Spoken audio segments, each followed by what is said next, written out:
Tell us about the gingerbread latte. What is that? So I'm in my third pregnancy, very tired, anemic. And this is the gingerbread latte. It is a cup of alternative coffee, substitute or real coffee if you can have that, but I can't.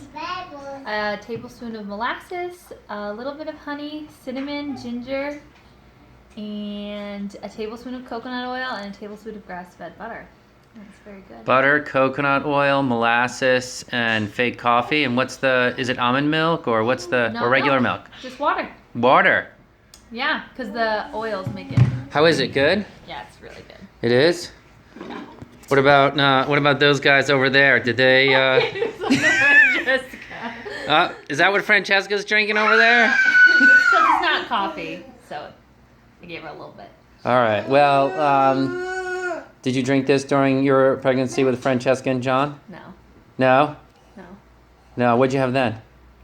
For anemia? Florida. Floridix? How do you know you have anemia in your pregnancy?